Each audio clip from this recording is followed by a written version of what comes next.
भस्मासुर की कथा सुनी आपने? भगवान शिव की आराधना की, ओम नमः शिवाय ओम नमः शिवाय। श्रावण का महीना चल रहा है, महादेव प्रकट हो गए। प्रकट होकर के बोले वरदान मांगो। बोला ऐसा वरदान दीजिए जिसके सिर पे हाथ धरूं वो जल के भस्म हो जाए। महादेव बोले अच्छा तथास्तु, जिसके सिर पे हाथ धरोगे जल के भस्म हो जाएगा। जैसे ही वरदान मिला तो महादेव के बगल में बैठी हुई जब पार्वती जी को उसने देखा, बोले ये बहुत अच्छी हैं, इतनी सुंदर, इतनी अच्छी, इतनी सुकोमला पत्नी, और पतिदेव देखो कैसे बागंबर लपेटे घूम रहे हैं। अगर ये हमारी हो जाएं तो जीवन धन्य हो जाएगा हमारा। और उसके लिए क्या करें? बोले इनके जो पतिदेव हैं इनको जला के भस्म कर देते हैं, जब ये भस्म हो जाएंगे तो हम इनसे ब्याह कर लेंगे। महादेव ने ही वरदान दिया, और जैसे ही वरदान दिया तथास्तु, तो हाथ उठा करके महादेव के पीछे ही भागा, बोले आपको ही भस्म करूंगा। महादेव बोले भले आदमी, हमने वरदान दिया है, मैंने दिया है। बोले इसी तो आपको ही नष्ट करना है ताकि आपकी जो गृहिणी है ये हमारी हो जाए। वैसे तो देखो महादेव संहार के देव हैं, उनको किसी के उनके ऊपर कोई प्रभाव नहीं हो सकता है। लेकिन बात ये हो जाती कि अगर महादेव नहीं भागते तो लोगों में ये भी तो बात आ जाती कि निश्चित है वरदान लाभकारी, वरदान में शक्ति नहीं होगी, वरदान में इतनी ताकत ही नहीं होगी, इसीलिए महादेव नहीं भागे। वरदान ताकतवर था इसीलिए महादेव भागे, दौड़े, दौड़ते दौड़ते सब जगह भागे, लेकिन वो पीछा नहीं छोड़ा। तब भगवान श्रीमन नारायण आए। नारायण भगवान ने आकर के शंकर, कहां दौड़े दौड़े जा रहे हो महाराज? बोले भस्मासुर पीछे भाग रहा है जलाने को हमको। बोले आप भी बड़े भोले हो, देख तो लिया करो ठोक पीट करके कि कैसा भक्त है, कोई कुछ भी चढ़ा देता है, आप तो इतने प्रसन्न हो जाते हो। महादेव इसीलिए भोले बाबा कहलाते, बहुत जल्दी प्रसन्न होते हैं। एक चोर चोरी करने के लिए गया तो शंकर जी के ऊपर घंटा लगा था बहुत बड़ा, तो घंटा चोरी करने के लिए उसको कोई चढ़ने का साधन नहीं हुआ, शंकर जी पे ही चढ़ गया। और जैसे ही घंटा उतारने लगा महादेव प्रसन्न हो गए, जय हो प्रसन्न कर दिया, प्रसन्न कर दिया, वरदान मांगो।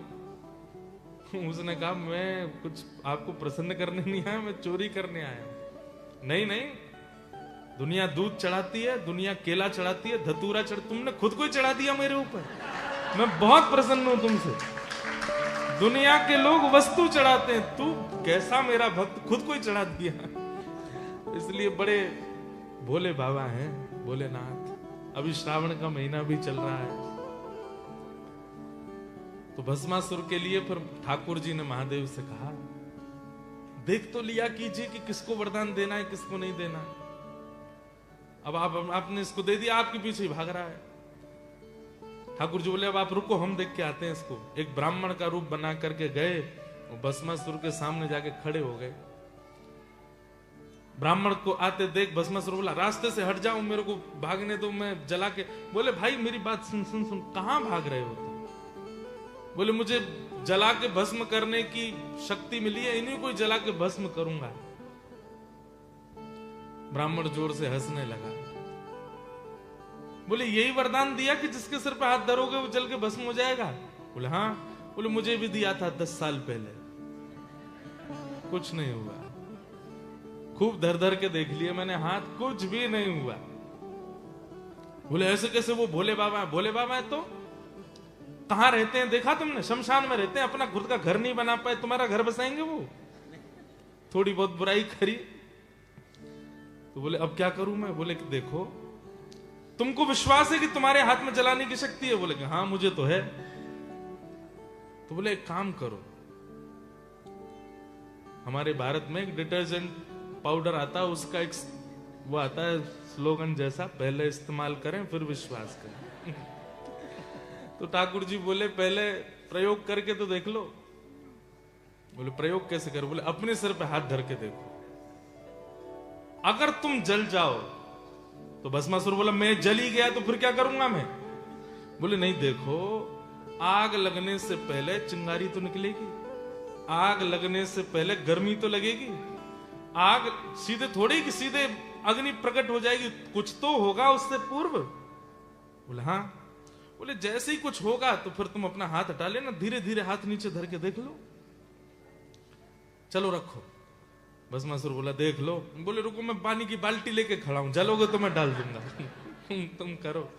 भस्मासुर खड़ा हो गया। बोले गर्मी लगी? बोले नहीं नहीं, नीचे करो। और नीचे किया। बोले अब लगा थोड़ा गर्म? बोले नहीं लगा। नीचे करो। इतना ऊपर के लिए। बोले अब लग रहा गर्म? बोले तुम धरे ही लो, मैं कह रहा हूं कुछ नहीं होगा। जैसे ही भस्मासुर ने अपने सिर पे हाथ धरा, जल के भस्म हो गया, राख बन गया। शंकर जी आए, बोले बहुत कृपा आपकी जो बचाए। बोले अब याद रखना, आज के बाद ऐसे भागे भागे आवे तो इतनी जल्दी कृपा करने की आवश्यकता नहीं है। ऐसे बोले बाबा। तो भस्मासुर कौन सी कैटेगरी का भक्त है? तामसी। तामसी भक्त को एक कैटेगराइज और कीजिए कि ये केवल अपनी जरूरतों के लिए ही ठाकुर जी को याद करता है। वैसे इसको नहीं पता कि कहां भगवान है, कहां ठाकुर जी हैं, कहां क्या चल रहा है। केवल जब इसको इच्छा होती है, जब इसका कोई काम अपूर्ण पड़ा होता है, तो ये सबको फोन कर करके पूछेगा ब्रिस्बेन में कोई मंदिर है क्या? हनुमान जी कहीं बैठे हैं क्या? कहीं चोला वोला चढ़ता है क्या? शनि ये सोमवार आ रहे हैं, दूध चढ़ाने की कहीं व्यवस्था है क्या? बोले आज तक तो तूने पूछा नहीं, अब क्या हुआ? एक पंडित जी बोल रहे थे, लाइव वीडियो में यूट्यूब पर देखा, पता चली है कि उससे डॉलर वॉलर बढ़ेंगे थोड़े से। ये तामसी भक्त है। आप कभी शिव महापुराण का अगर पाठ करते हैं तो आपको ऐसा लगेगा कि महादेव सर्वोपरि हैं, इनसे सब नीचे। जब आप श्रीमद् भागवत श्रवण करेंगे, विष्णु पुराण आदि सब श्रवण करेंगे, रामायण श्रवण करेंगे, तो फिर वहां नारायण की प्रधानता है, विष्णु की प्रधानता है।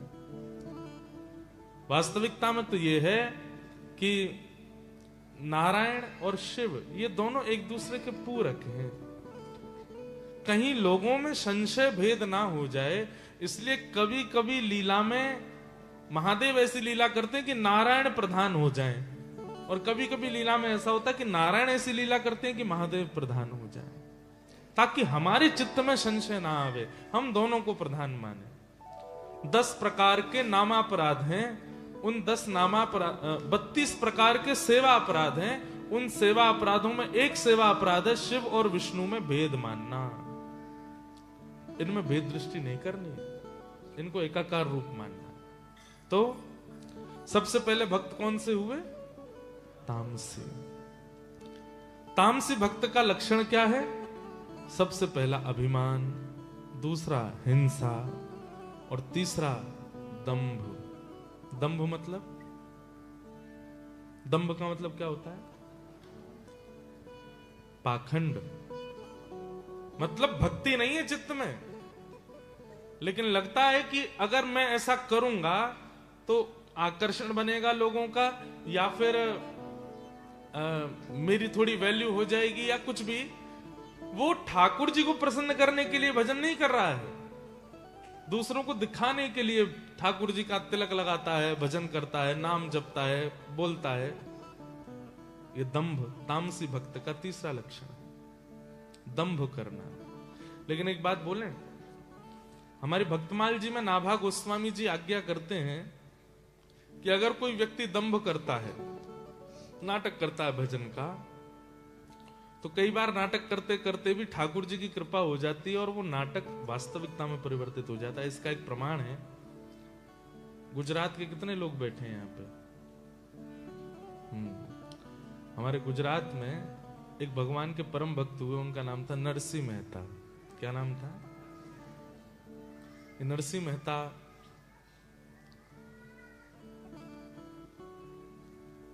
बड़े अच्छे भक्त हुए। आज ही एक गुजरात के वैष्णव हैं, उन्होंने दीक्षा ग्रहण की और नरसिंह मेहता के सुंदर सुंदर पद गुजराती के हमको प्रदान किए। तो एक गुजरात में नाट्य कला होती थी, मंच पर कुछ लोग नाटक करते थे, लोगों को हंसाने के लिए, आनंद कराने के लिए। तो उसमें एक व्यक्ति था, वो नरसिंह मेहता जी का चरित्र रोल प्ले करता था। तो नरसिंह मेहता जी जैसा एक तारा, नरसिंह मेहता जी जैसी शिखा, नरसिंह मेहता जैसे कपड़े, नरसिंह मेहता जैसा तिलक, और पूर्ण रूपेण नरसिंह मेहता जी जैसा बनकर के वो मंच पर खूब रोता था, बिलखता था, नरसिंह मेहता जी जैसा ही उसका पूरा कैरेक्टर प्ले करता था। लेकिन ऑफ स्टेज खूब खाता भी, पीता भी, सब काम करता था। केवल स्टेज पर जब जाता था तो नरसिंह मेहता पूरे उसमें आ जाते थे। मतलब ऐसा कैरेक्टर रोल प्ले करता था कि बस ये लगता है नरसिंह मेहता ही है क्या। लोग बाग चरण तक छू लेते थे, लोग बाग चरणों से लिपट तक जाते थे, लेकिन वो दौड़ भाग करके अपने कमरे में आता तुरंत, फिर अपने जो उसका व्यसनी जीवन था वैसा हो जाता। एक बार वो रात में नरसिंह मेहता जी का रोल प्ले कर रहा था और उस दिन वो इतना भाव से नरसिंह मेहता जी का चरित्र कर रहा था, करते करते कोई रोने की एक्टिंग होनी थी, पर वो एक्टिंग ना होकर के वो सच में रो गया। हे प्राणनाथ, हे जीवनधन, हे द्वारिकाधीश। नरसिंह मेहता जी का एक चरित्र आता है कि मारी हुंडी सुकारो महाराज रे, सांवरा गिरधारी। हुंडी भरी ठाकुर जी ने। ऐसा होता था पहले कि जैसे अब ब्रिस्बेन से कोई मेलबर्न जा रहा है लेकिन पैसे साथ में लेके जा नहीं सकता, तो वो नगर के किसी सेठ के पास जाकर के कहता कि आप हमारी हुंडी लिख दो। तो हुंडी में क्या होता कि आप पैसे सेठ जी को दे दो, सेठ जी किसी पर लिख के दे देंगे, मेलबर्न में आप उनके पते पर बोल देंगे वहां जाके पत्र दिखा देना, इतने पैसे तुमको वहां से मिल जाएंगे।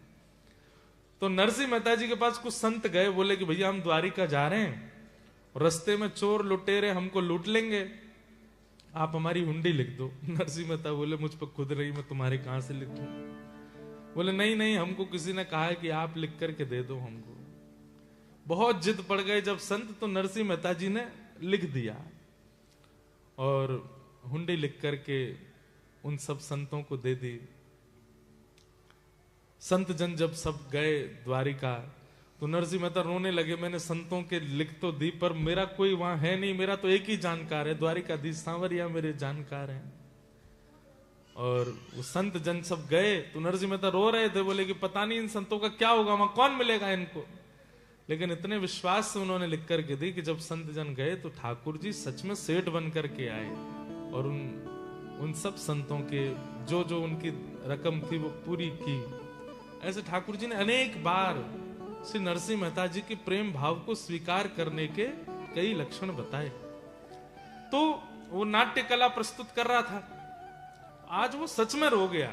10-15 साल के अपने करियर में पहली बार रो गया ठाकुर जी को याद करते।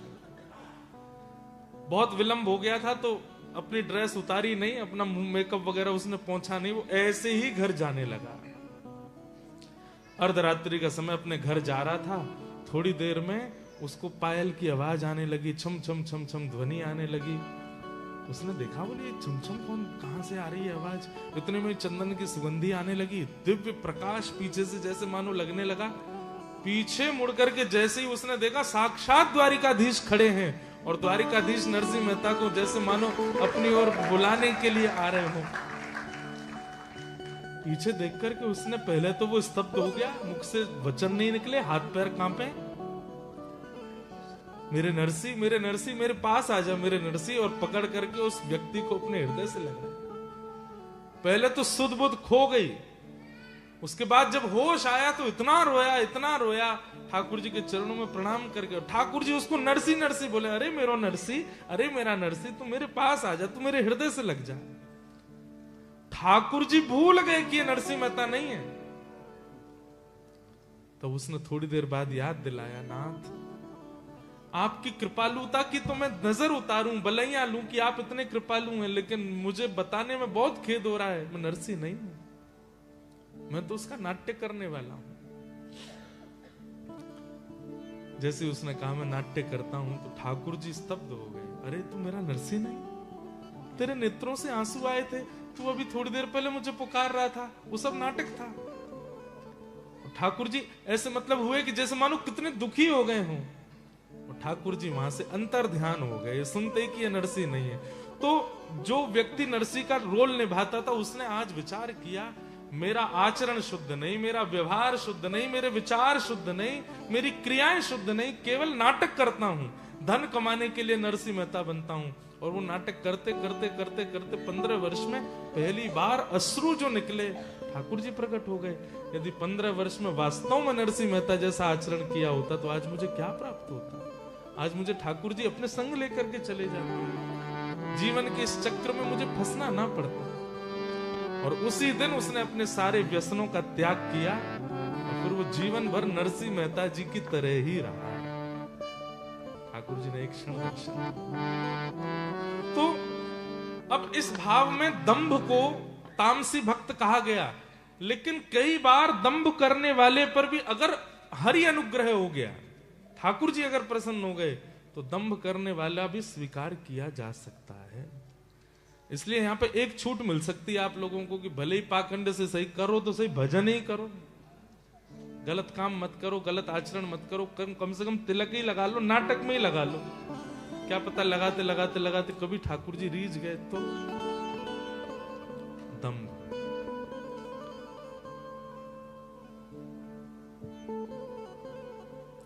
तो अभिमान, हिंसा, दंभ, और चौथा लक्षण बताया तामसी भक्त का मात्सर्य। क्या बताया? मात्सर्य का मतलब क्या होता है? ईर्ष्या। क्या होता है? हमारे पूज्य पिताजी महाराज अपनी कथा में कहते हैं 3 दुख के कारण। दुख के कितने कारण? 3। या ध्यान से सुनना। पहला कारण होता है काल, समय। कई बार समय दुख लेके आता है। हमने कुछ गलत किया नहीं, लेकिन समय ही ऐसा चल रहा होता है कि दुख आता है। और इसमें भी होता है कि समय का दुख ये भी कह देते हैं कि भाई पूर्व जन्म का प्रारब्ध हम भोगना, चलो ठीक है वो छोड़ो। अभी कोरोना काल आया था, वो भी तो समय का दुख है। एक साथ सब दुखी हुए थे, उस समय कोई प्रसन्न नहीं था। तो कभी कभी दुख का कारण क्या होता है? समय। दुख का दूसरा कारण होता है कर्म। जैसा करोगे वैसा भोगना पड़ेगा। आप नहीं बच सकते, नहीं बच सकते, नहीं बच सकते। अगर आपने कुछ किया है गलत, चाहे कितने आप उसके प्रायश्चित कर लो, भोगना तो पड़ेगा, उससे नहीं बच सकते। हाँ, ये हो सकता है कि भजन मार्ग में आने से, स्वयं को परिवर्तन करने से, अपनी गलतियां स्वीकार करने से, स्वयं का जीवन शुद्ध करने से, जो पहाड़ गिरने वाला था प्रारब्ध के रूप में, अब वो कंकड़ बन के गिरेगा, लेकिन गिरेगा जरूर। वो पहले चोट इतनी देने वाला था, अब इतनी देगा, लेकिन देगा जरूर। तो कर्म लौट करके आता है। तो दुख का पहला कारण काल, दुख का दूसरा कारण कर्म, और दुख का तीसरा कारण स्वभाव। किसी किसी के स्वभाव में ही दुख होता है। उनको कितना भी अच्छा करके दे दो, कितनी भी उनके लिए तुम योग्यताएं कहो, फिर भी दुखी ही रहते हैं। भोजन कैसा बना? हाँ, रोटी बढ़िया बनी, चावल अच्छे बने, सब्जी अच्छी बनी, फिर क्यों मुंह बना हुआ है? पानी ठंडा नहीं है, ठंडा पानी पीने की आदत है मुझे इसी बात से दुखी है। 5 स्टार होटल में रुके, सुबह उठे दुखी बैठे, क्यों भाई क्या बात है? तकिया अच्छी नहीं थी, सब बढ़िया था, प्लो अच्छी नहीं थी, इसी बात से दुखी है। छोटी छोटी चीजों पर नाराज हो जाते हैं, छोटी छोटी चीजों से दुखी हो जाते हैं, स्वभाव से दुखी। इनका स्वभाव में दुख है। ये पूरे कार्यकाल में, पूरे अपने उस नियोजन में ये नहीं देखते अच्छा क्या हुआ, ये देखते बुरा क्या हुआ था। आप ब्याह में गए थे भारत, सब बढ़िया हुआ? हाँ बढ़िया था, ठीक था, फिर क्यों इतने दुखी क्यों लग रहे हो? लिफाफा बहुत कम बनाया हमारा इसीलिए दुखी है। गुलाब जामुन में टेस्ट नहीं था, ये दुखी है। ये कोई दुख के कारण होते हैं? इतने भरे संसार में उनके दुख का कारण चींटी सा, और उसी से दुखी रहते हैं। तो तीसरा दुख का कारण क्या है? स्वभाव, काल, कर्म, स्वभाव। और चौथा दुख का कारण क्या है? दूसरे का सुख। देखा नहीं जाता, बर्दाश्त नहीं हो रहा है। और ये चौथे वाले जो है ना, इनकी संख्या 80% है पूरे वर्ल्ड में।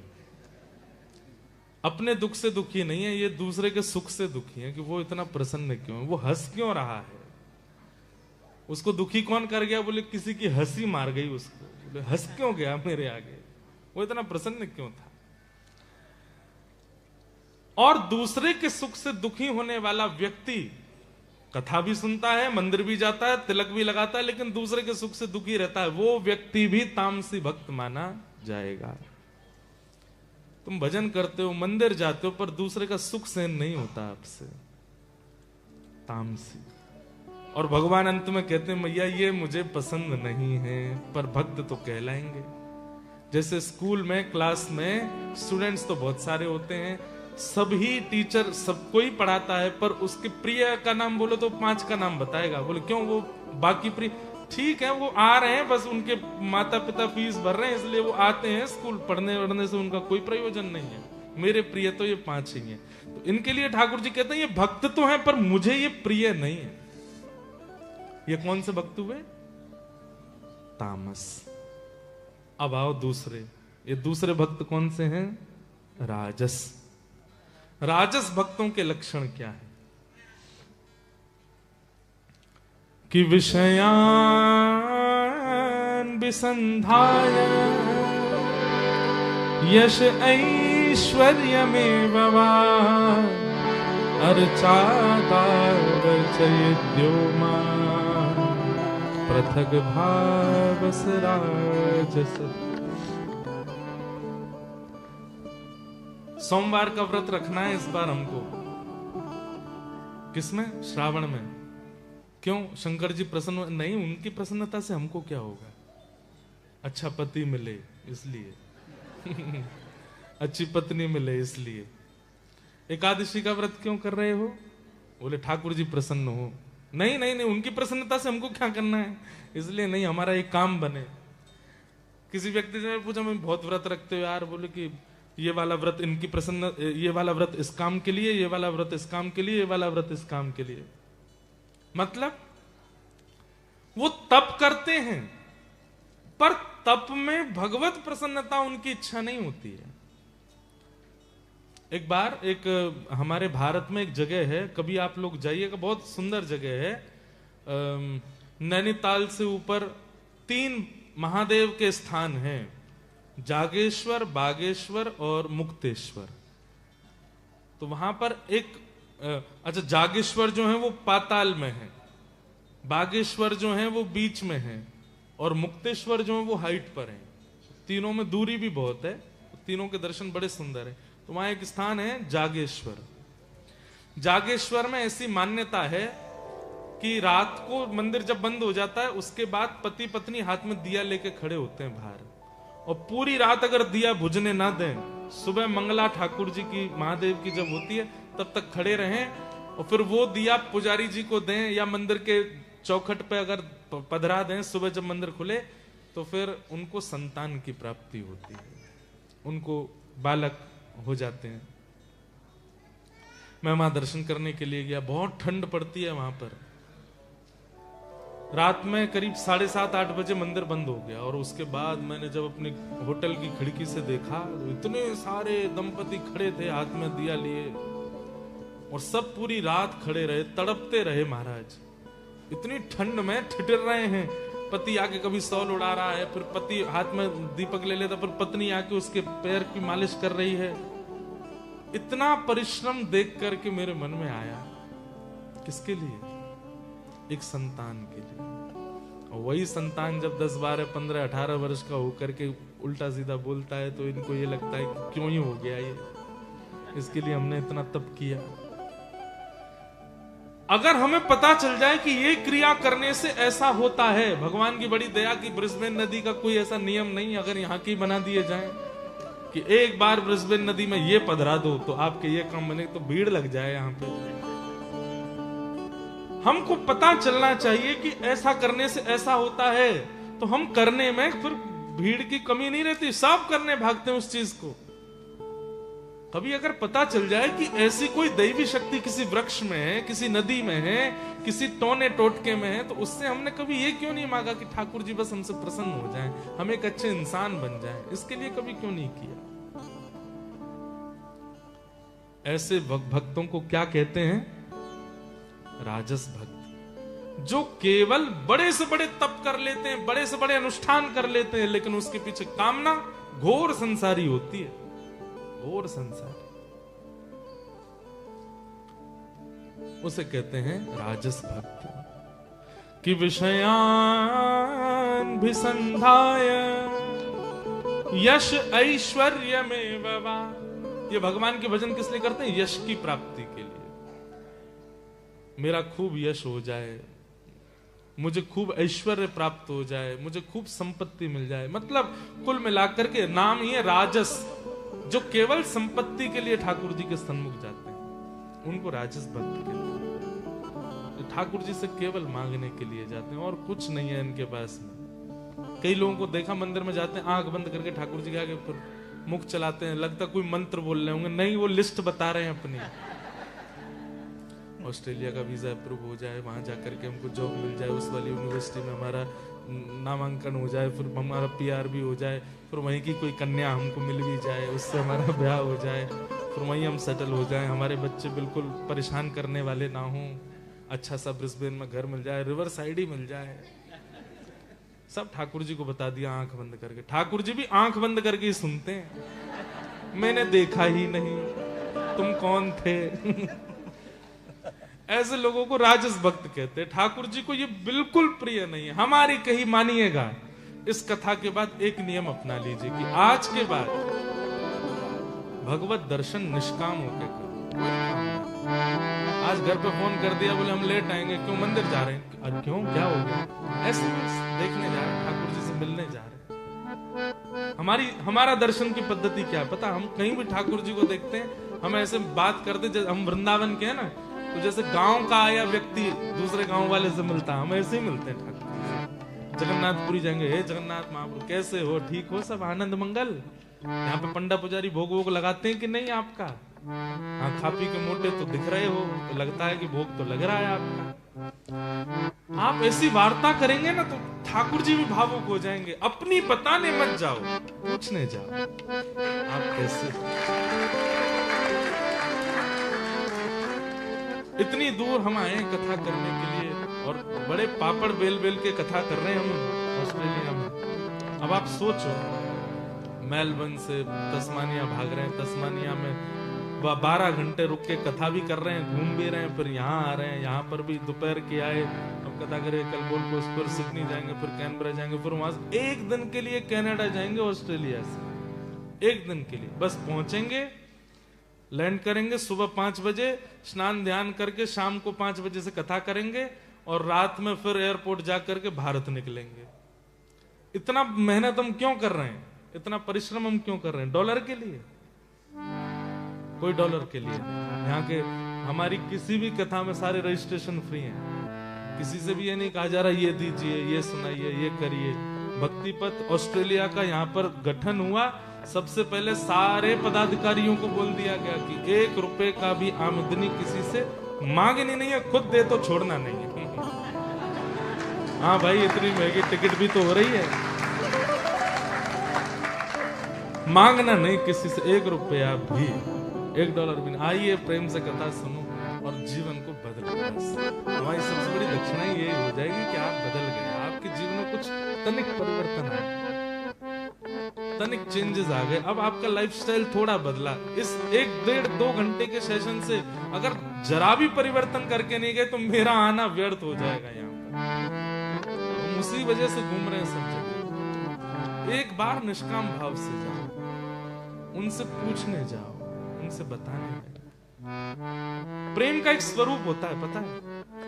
असली प्रेमी वो नहीं जो इंतजार करता है कि प्रेमी मिले तो अपने पूरे दिन की दिक्कतें बताऊं, वो प्रेमी नहीं होता। जैसे ही प्रेमी मिला, आज सुबह पता है ऐसा हो गया, आज फिर पता है ऐसा, दोपहर में ये हो गया, मेरे पैर में लग गई, मेरे को ये सुना दिया, मेरे बॉस ने मेरी फीस काट ली, ये कर दिया, वो कर। प्रेमी का लक्षण ये नहीं। प्रेमी असली किसको कहते हैं पता है? पूरे दिन सहा और जब प्रेमी आया तो कुछ भी नहीं बोला। कैसे? बहुत अच्छा, आज दिन कैसा? बहुत अच्छा था, सब कुछ बहुत बढ़िया। ये प्रेमी है जो पता भी ना चलने दे अपने प्रेमी को कि उसके जीवन में कुछ है भी। बुरा मत मानिएगा, शिकायतें नहीं होती प्रेम में।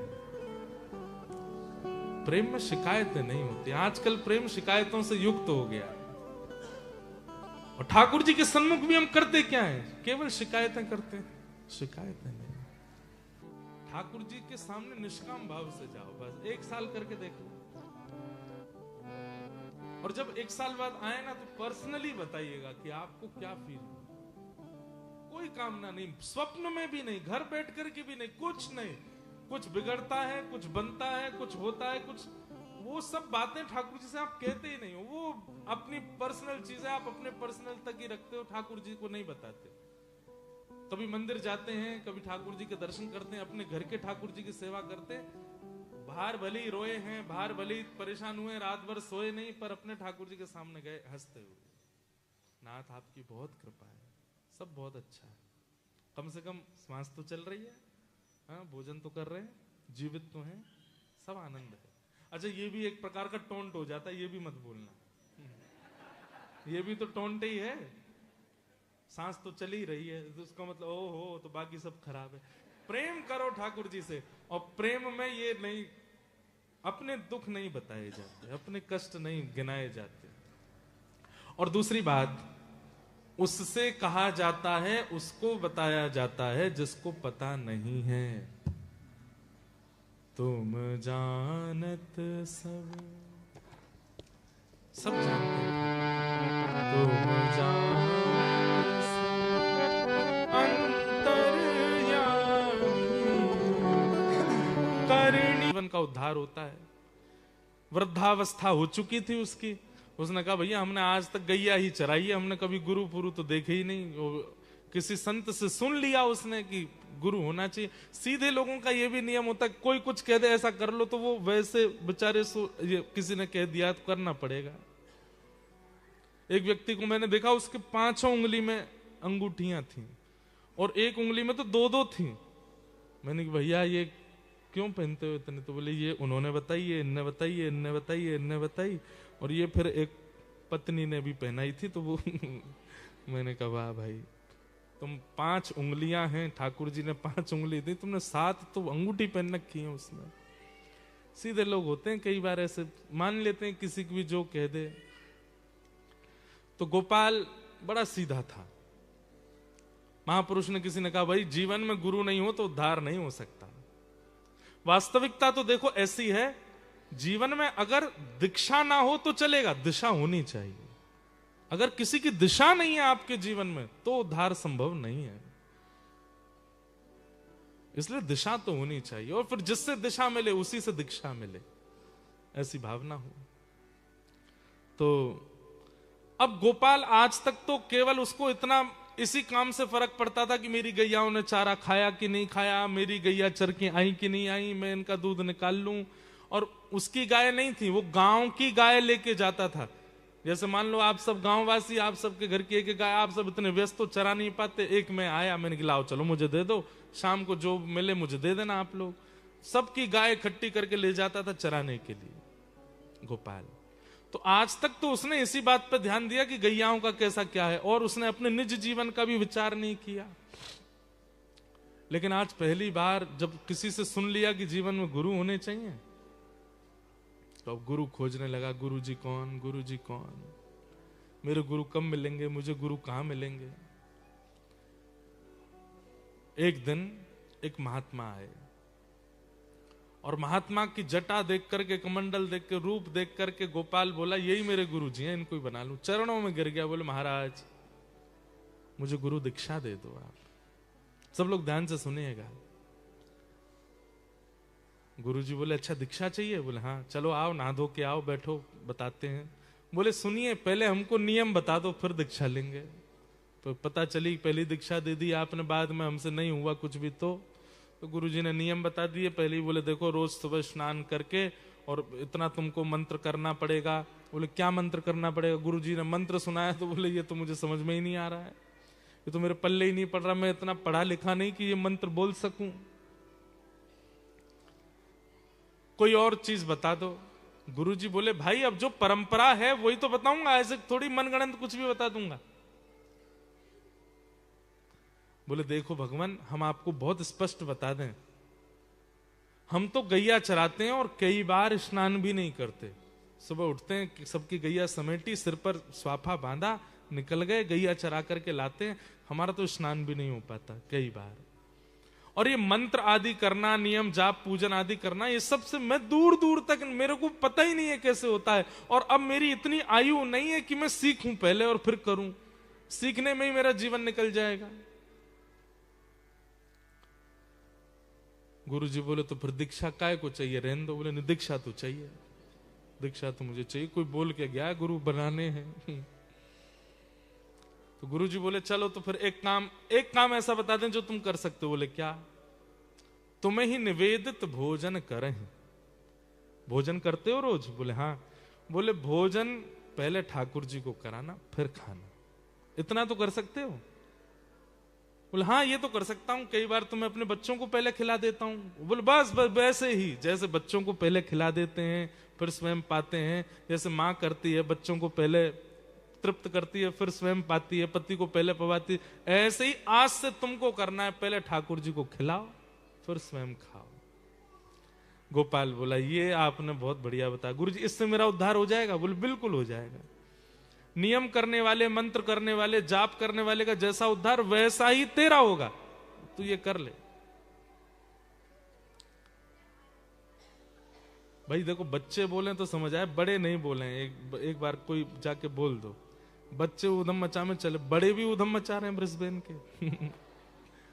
आनंद है सब, दिल तो बच्चा है जी, हो गए बड़े क्या हो गया। इधर देखो, तो गोपाल को बोल गए, बोले कि क्या करना है? ठाकुर जी को निवेदित करके पाना है।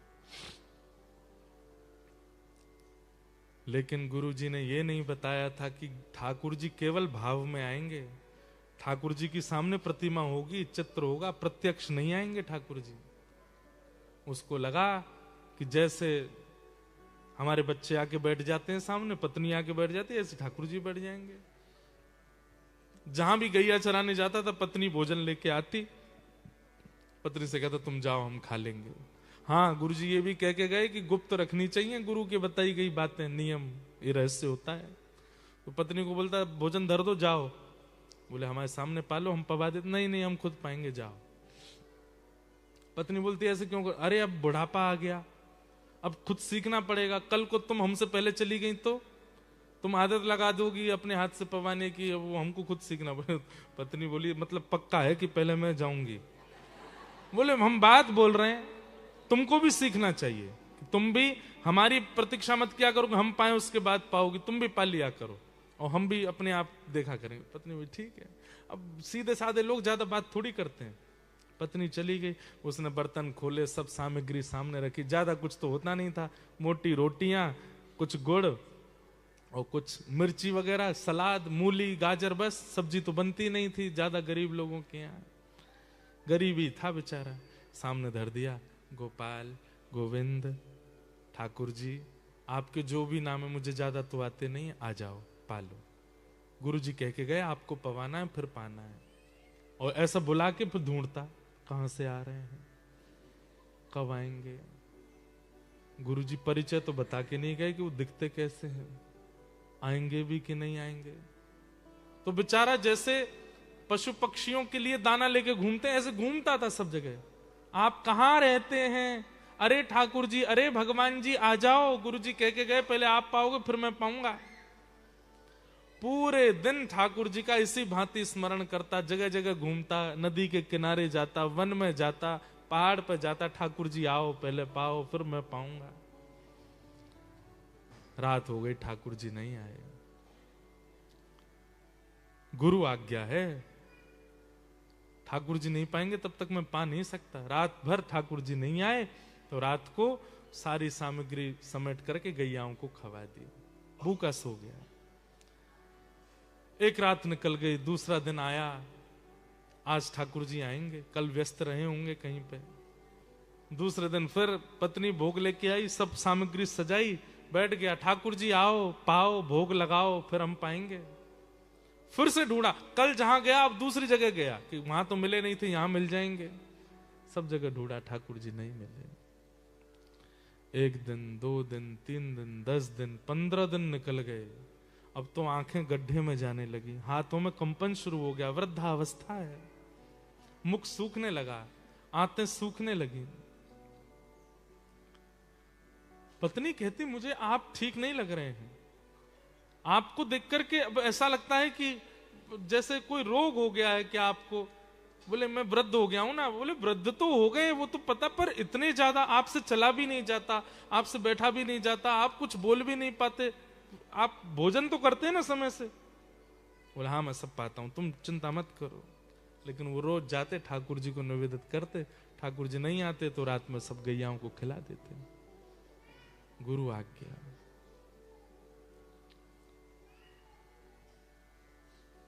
जब अनेक दिन निकल गए, बस अब इनको लगा ही था कि अब मैं जीवित नहीं रहूंगा, मेरे प्राण चले जाएंगे।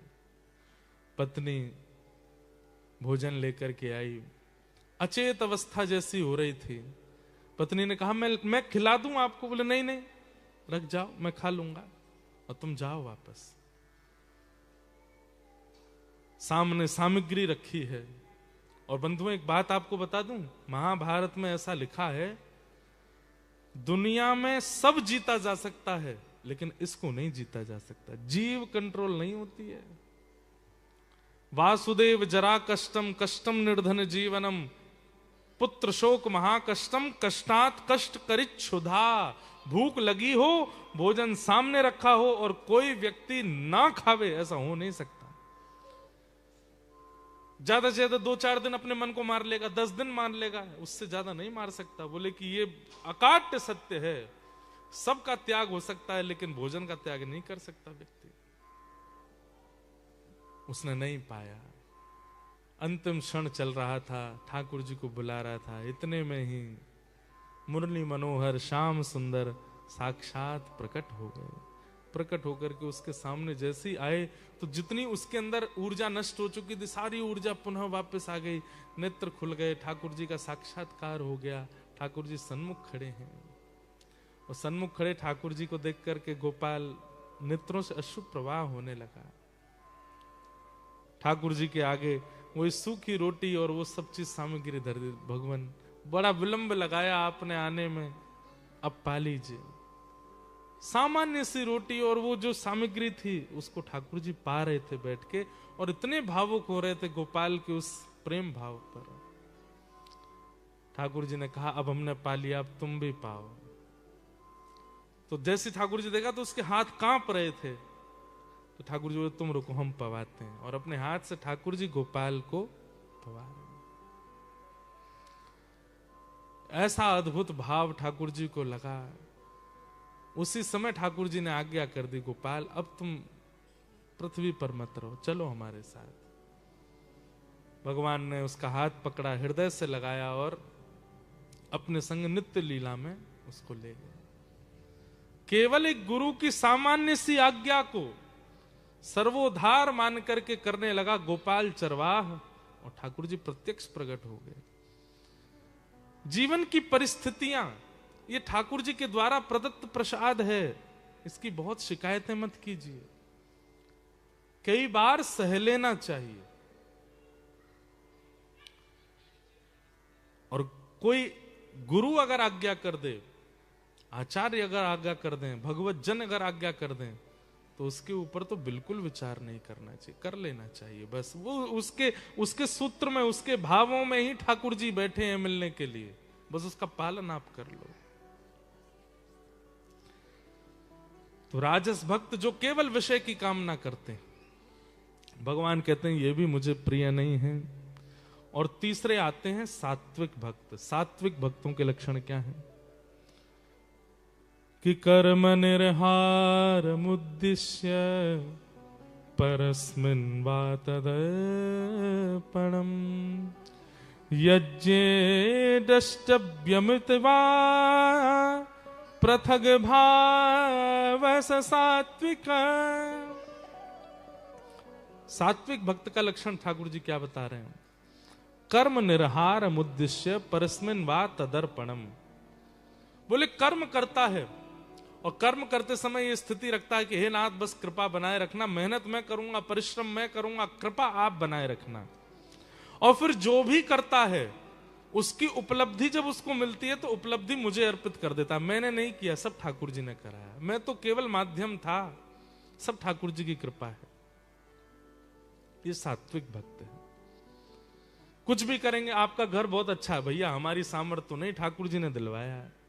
आपके बच्चे बहुत अच्छे हैं, सब ठाकुर जी की कृपा है। आपका व्यवहार बहुत मधुर है भैया, सब ठाकुर जी की कृपा, सत्संग करते हैं, गुरुदेव की कृपा है, बस उन्हीं की कृपा से सब हो रहा है। मतलब हर भाव में क्या रखता है कि भगवत कृपा है मेरे ऊपर। ये सात्विक भक्त।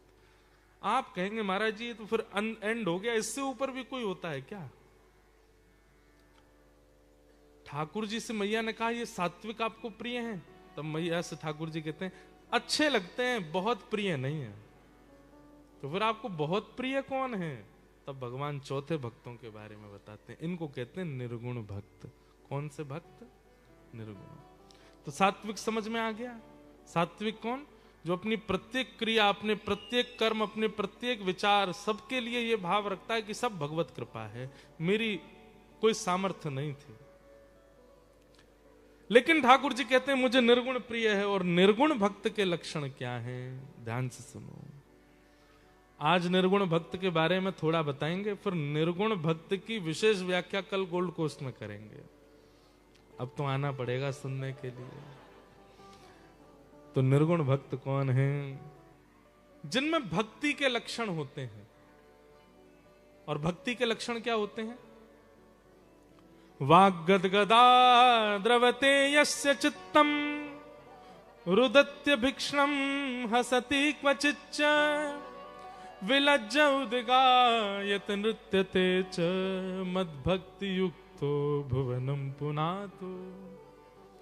सबसे पहला बोले मेरी कथा सुनकर के जिसकी वाणी गदगद हो जाती है, वो कुछ बोल नहीं पाता, बस उसका कंठ अवरुद्ध हो जाता है। और अवरुद्ध कंठ से कई बार उसके नेत्रों से अश्रुपात होने लगते हैं। कभी वो हंसने लगता है, कभी वो रोने लगता है मेरा चिंतन करके। और विलज्ज उद्गायत नृत्यते च, कभी मेरा कीर्तन सुनकर के वो ये लज्जा नहीं रखता, कि शर्म नहीं करता कि ये क्या सोचेंगे वो क्या सोचेंगे। जैसे ही सुनता है मेरा कीर्तन हो रहा है तो विलज्ज होकर के नृत्य करने लगता है। मद भक्ति युक्तो भुवनम पुनातु, ये मेरी भक्ति से युक्त व्यक्ति का लक्षण है। वो संसारी विषयों में नहीं रोता है, ठाकुर जी की याद में रोता है, ठाकुर जी के विरह में रोता है। कितने ऐसे भक्त हैं, मेलबर्न में ऐसे कई भक्त थे, वो केवल इसलिए रो रहे थे कि भाई हमारे मेलबर्न में कोई ब्रजवासी आया है, इसीलिए रो रहे हैं। कोई ब्रज से आया है, कोई भगवत भक्त आया है। अब उनके उस रुदन को देख करके मैं पूछ रहा हूं आप क्यों रो रहे हो? बोले बस आज तक ये लगता था कि हम ऐसी धरती पर रह रहे हैं जहां गौ मांस खाते हैं, जहां पर गौ हत्या होती है, जहां पर सब कुछ होता है, पर अब हमको रहने के लिए एक बहाना मिल गया। मैंने क्या बहाना? बोले कि अब इस मेलबर्न में, इस ऑस्ट्रेलिया में एक ब्रजवासी घूम रहा है, तो उसके आगमन से ब्रज की थोड़ी रज आ गई है। तो कोई भैया मेरी प्रशंसा मत समझियो, वो डंडा मारेंगे नहीं तो ठाकुर जी। मैं तो एक बात बता रहा हूं, एक वैष्णव की, वो क्यों रो रहे थे कि अब हमें ये एक बहाना मिल गया यहाँ रहने का। बोले महाराज जी मैंने ये भी कहा, मैंने कि बहाना चाहिए, क्यों रह रहे हो, किसी ने बांधा यहाँ पे, चल दो भारत। बोले महाराज जी अब आ गए हैं यहाँ पर, निर्वहन करना है, कर्म के कोई ऐसे बंधन थे कि जिसके कारण आना पड़ा यहाँ पर, तो अब आ गए हैं, तो कोई बहाना नहीं मिल रहा था यहाँ क्यों रहे, अब मिल गया। अब कोई अगर यमराज भी कहेगा ना मृत्यु के बाद क्यों रहे थे ऐसे देश में जहां गौ मांस खाते थे लोग, तो कह देंगे भाई ब्रजवासी घूम के गए थे वहां पे, उनकी ब्रज के रज के कण पड़े थे वहां पे, इसलिए रह रहे थे हम। तो ये भक्त के लक्षण है। भक्ति युक्त व्यक्ति के लक्षण। ठाकुर जी कहते हैं ऐसे मुझको बहुत अच्छे लगते हैं, इनकी कोई कामना नहीं है, इनकी कोई विचारधारा में कोई और बात ही नहीं है। ये ठाकुर जी से भी पता क्या कहते हैं, कुछ मत दो ना हमसे कुछ लो, बस क्या बोले राजी रहो, प्रसन्न रहो, आप हंसते रहो। एक हमारे हरिवंश परंपरा का एक पद है, मुझे याद नहीं आ रहा, बस राजी रहो, मुखो हसो मुख बैन, ऐसे करके एक बहुत अच्छा पद है हरिवंश परंपरा का। ये भक्त के लक्षण है।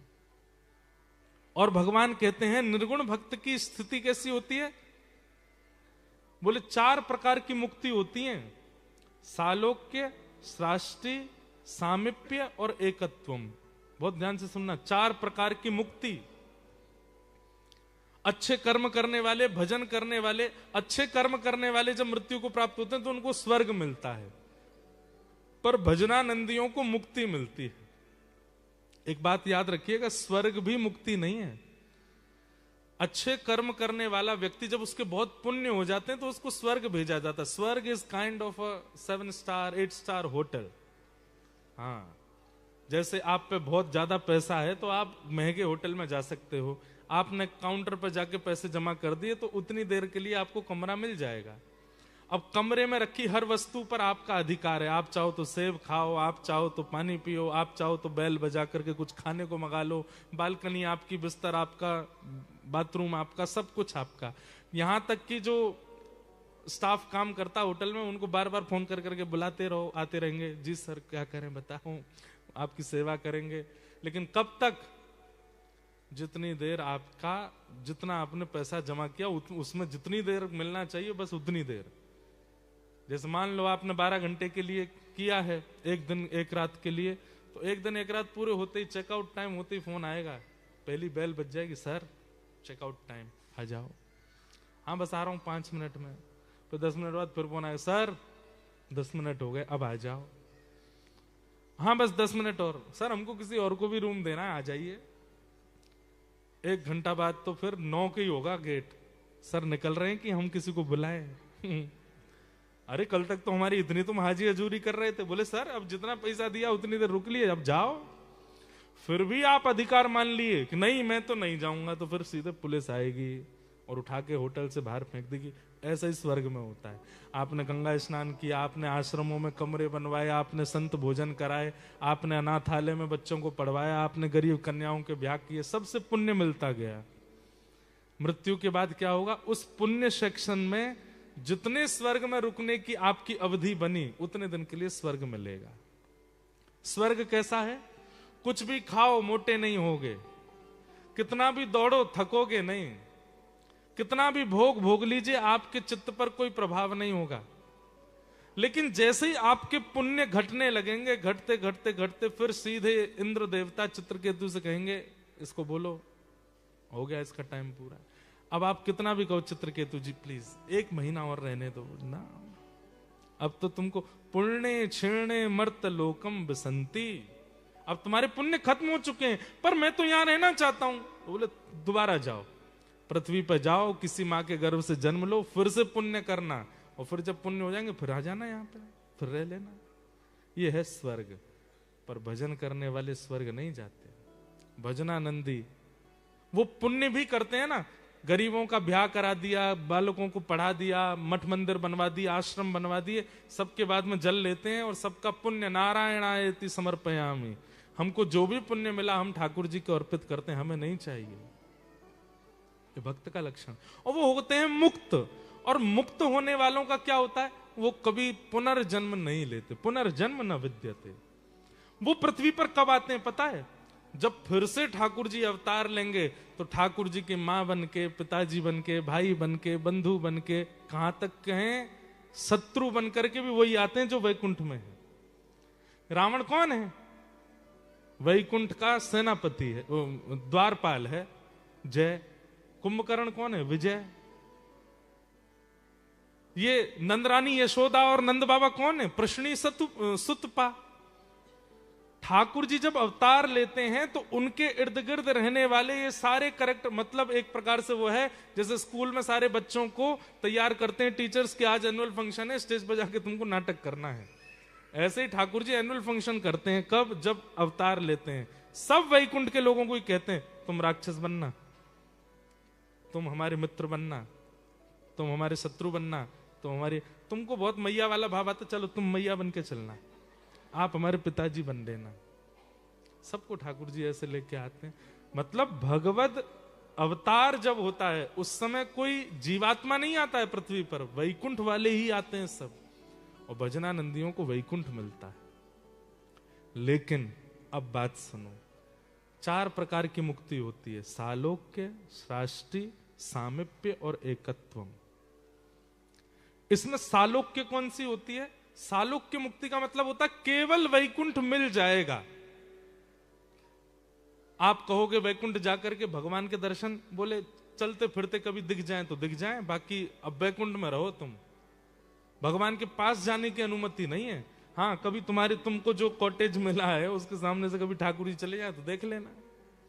ये सालोक्य मतलब केवल लोक की प्राप्ति, भगवत दर्शन की गारंटी नहीं होती, कभी कभी हो जाएंगे। ओ देखो वो वन में ठाकुर जी घूम रहे हैं दूर, सालोक्य। दूसरी होती है शाष्टी। शाष्टी का मतलब क्या होता है? ठाकुर जी की कोई सेवा मिल जाएगी आपको, या तो द्वारपाल की मिल जाएगी, या रथ चलाने की मिल जाएगी, या ठाकुर जी को भोजन बनाने की मिल जाएगी, कपड़े वपड़े धोने दाने की मिल जाएगी, ठाकुर जी की सभा में बैठने की मिल जाएगी, आदि आदि जो भी। फिर तीसरी है सामीप्य। तीसरी मुक्ति कौन सी? सामीप्य मतलब बहुत निकटता मिल जाएगी, ठाकुर जी के संग रहने को मिले, खाने को मिले, डोलने को मिले, जैसे उद्धव, जैसे सुदामा जी, जैसे ठाकुर जी के अन्य अन्य सखा, श्रीदामा, मधुमंगल, ये सब ठाकुर जी के सखा, ये सामीप्य। नंद बाबा, यशोदा, रोहिणी मैया आदि आदि, इन सबके कैरेक्टर मिल सकते हैं। और फिर चौथी मुक्ति होती है एकत्वम, मतलब आप और ठाकुर जी एक हो गए, अब आप विलग नहीं हो, उनमें ही रमते हैं, उनमें ही रहते हैं, उनमें ही विराजते हैं, उनके संग ही। ये 4 प्रकार की मुक्ति। लेकिन ठाकुर जी कह रहे हैं मैया जो मेरे निर्गुण भक्त होते हैं वो कैसे होते हैं? बोले दीयमान न ग्रहणंती। उनसे जब मैं कहता हूं कि मैं तुम्हें मुक्ति देना चाहता हूं तो वो कहते हैं अपने पास ही रखो, हमें नहीं चाहिए। तो बोले फिर क्या चाहिए तुमको? बोले केवल आपको भजते रहें, आपको याद करते रहें, आपका भजन करते रहें, हमें मुक्ति की कामना नहीं, हम मुक्ति के लिए भजन नहीं कर रहे, जबकि मुक्ति एंड है, मुक्ति से ऊपर कुछ नहीं होता। लेकिन बोले उनको उसकी भी कामना नहीं होती, मुक्ति की कामना से भी भजन ना करने वाले, दे दीजिए ये आपकी इच्छा है, हमें नहीं चाहिए। इसको कहते हैं निर्गुण, और मुझे ये बहुत प्रिय है मैया। और ऐसे भक्त कौन है? यथा ब्रज गोपिका नाम, ब्रज की गोपियां, ब्रज की वह गोपियां। आहा, एक बार भगवान को बुखार आ गया तो वैद्यों ने कहा कि भैया किसी भक्त की चरण रज लाओ। नारद जी सब भक्तों के पास गए, किसी ने भी भगवान को अपनी चरण रस देने से मना कर दिया। बोले हम अपनी चरण रस देंगे ठाकुर जी को? तब नारद जी महाराज वृंदावन आए, गोपियों ने कहा क्या हो गया नारद, द्वारिकाधीश ठीक है? बोले कि ठाकुर जी को बुखार आ गया है और वैद्यों ने औषधि बोली है कि किसी भक्त की चरण रज लेके आओ। नारद जी, गोपियां बोली पहले ये बताओ भक्त किसको कहते हैं? बोले भक्त उसको कहते हैं जो निरंतर 24 घंटे ठाकुर जी को याद करता रहे। गोपियां बोली वो तो हम करती हैं, हम दे दें? नारद जी महाराज बोले सोच लो, भगवान को अपनी चरण रज देने का मतलब जानते हो? ठाकुर जी की तरफ पीठ करके बैठ जाओ तो पाप लगता है, भगवान की तरफ पैर पसार के बैठ जाओ तो पाप लगता है, आप अपनी चरण रज दोगे ठाकुर जी को? गोपियां बोली उससे होगा क्या? अगर हमने मान लो चरण रज दे दी ठाकुर जी को, उससे होगा क्या? बोले नरक जाना पड़ेगा। बोले हमें नरक जाना पड़ेगा लेकिन श्री कृष्ण ठीक हो जाएंगे ना? बोले हाँ वो ठीक हो, तो फिर हमें नरक जाना मंजूर है, हमारी अधोगति हो जाए हमें स्वीकार है, पर हमारे प्रियतम दुखी ना हो, हमारे प्रियतम को कोई कष्ट ना हो।